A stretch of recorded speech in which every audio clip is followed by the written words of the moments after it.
Okay, let's jump right into this. Welcome to this explainer, where we're breaking down what is undeniably one of the most dramatic, script-ripping matches in recent World Cup history. We're looking at a game that started right on the absolute edge of disaster for the defending champions and ended in pure Hollywood fashion. If you've been following the tournament at all, you know exactly what match I'm talking about. Argentina's stunning 3-2 victory over Egypt. Today, we're going to use the data, the tactics, and the expert analysis to map out exactly how this seemingly impossible scenario actually unfolded, and maybe we'll learn a thing or two about performing under immense pressure along the way. To really set the scene, just think about this number, 11. With a mere 11 minutes remaining on the clock, defending champions Argentina found themselves down 2-0. They were staring straight into the abyss of an unthinkable, frankly humiliating elimination. Every single pundit, every fan in the stadium, and likely millions of us watching at home, thought it was completely over. The reigning champions were literally about to be knocked out by a team that had never even reached this stage of the competition before. So the big question we need to answer today is, how on earth did they do it? How did Argentina turn a 2-0 disaster into a 3-2 miracle in the dying moments of the game? In this explainer, we're going to deconstruct the tactical flaws that led to this massive deficit in the first place, the psychological collapses on the Egyptian side, and the sheer force of will, plus a serious touch of magic, that caused this monumental shift in momentum. We aren't just looking at the goals here, we're breaking down the actual anatomy of how a team survives when absolutely everything is falling apart.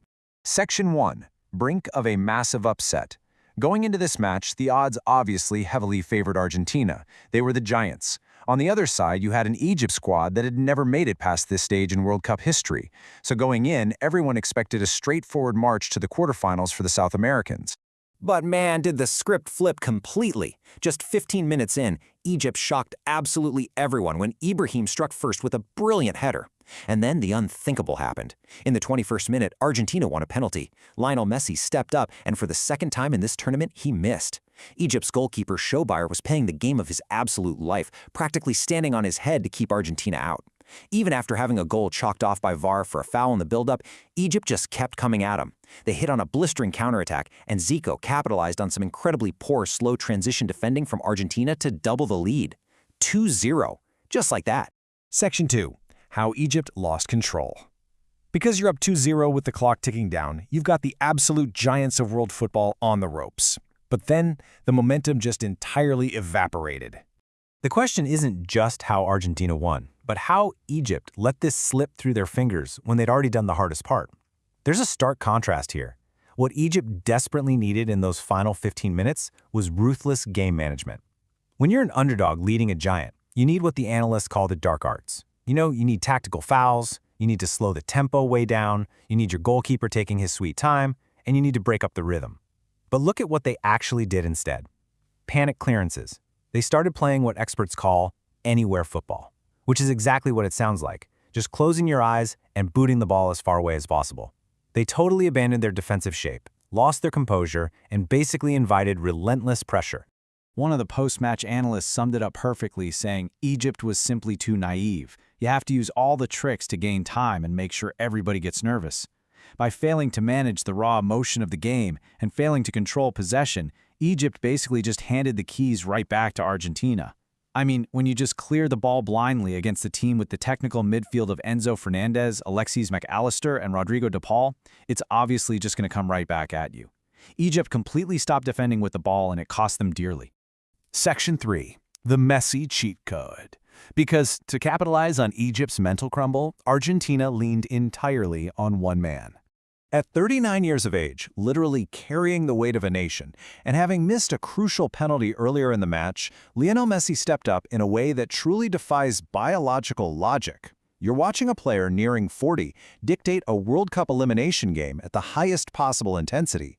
Analysts were absolutely floored by this, literally calling him a glitch in the matrix, an absolute cheat code. Despite giving the ball away a few times earlier and missing that penalty, Messi totally dictated the final stages of the game from the right half space. His sharpness, his vision, his pace with the ball, they're exactly what they were a decade ago. It really doesn't matter if you lock him down for 70 minutes, the moment you give him an inch, he's going to destroy you. And this brings us to a really defining characteristic of this Argentina team. They're incredibly street smart. Manager Lionel Scaloni essentially unleashed a pack of wolves, committing almost every single player forward into the Egyptian box. Just imagine seeing center backs playing like strikers in a World Cup elimination game. It was pure chaos. But in this chaotic, high-pressure environment, Messi orchestrated the offense with lethal precision. He took the responsibility entirely on his own shoulders, proving once again that when the margin for error is absolute zero, he is the ultimate difference maker. Section 4. Ice in their veins. Because as much as Messi was the main catalyst, it definitely wasn't just him out there. The collective nerve of this entire Argentinian squad to execute flawlessly in the dying moments of an elimination game was staggering. Normally, when you're down 2-0, panic sets in. Crosses get overhit, shots are snatched at, but Argentina systematically dismantled the Egyptian defense with cold, calculated precision. Let's look at this furious 11-minute span where the magic happened. First, the 79th minute. An inch-perfect cross from Messi found center-back Christian Romero, who headed it home, 2-1. Suddenly, the belief was totally back. Just minutes later, in the late 80s, Messi himself equalized, striking the ball perfectly through a ton of heavy traffic, 2-2. And then, right on 90 minutes, Lautaro Martinez delivered a world-class, pinpoint cross to Enzo Fernandez, who headed in the dramatic winner. 3 goals, 11 minutes, pure, rapid-fire execution. But hey, we absolutely have to talk about the unsung hero of this match. Right at 2-2, literally just before the winning goal, Egypt broke out on a massive 4v2 counterattack. It was the exact moment that could have completely killed Argentina's World Cup dreams. And then Leandro Paredes stepped up and made what some analysts are already calling the tackle of the century. It was an insane, tournament-saving interception. If Paredes doesn't make that tackle, Egypt scores a third, the script is ripped up, and Argentina is going home. It was an absolute masterpiece of defensive grit, exactly when they needed it the most. Section 5. Can Argentina repeat? They survived this scare, but survival brings us to our final point of analysis today. The euphoria of this 3-2 victory is massive, sure, but we have to look at the data objectively here. This thrilling comeback actually masks some pretty severe tactical vulnerabilities that manager Lionel Scaloni has to address immediately if they actually want to retain their World Cup crown. Defensively, the flaws are glaring. First off, they're playing an extremely narrow formation. Since Angel Di Maria's retirement, they really lack natural width, which leaves them exposed out wide. Second, their transition defense is shockingly poor. They repeatedly allowed 4v2 and 4v3 counterattacks against Egypt. They are severely vulnerable to pace. And finally, individual errors like Lisandro Martinez getting caught completely wrong-sided on Egypt's first goal show a defense that just isn't currently operating at a championship level. You simply cannot allow opponents to have the ball and expect to defend purely by absorbing all that pressure. And when you stack them up against the remaining heavyweights, the concerns really start to multiply. France is the top favorite, boasting elite, devastating pace with players like Kylian Mbappe, which is exactly the kind of pace that tore Argentina apart today. Spain offers extreme possession control, defending beautifully with the ball, which is, again, exactly what Argentina is struggling to do.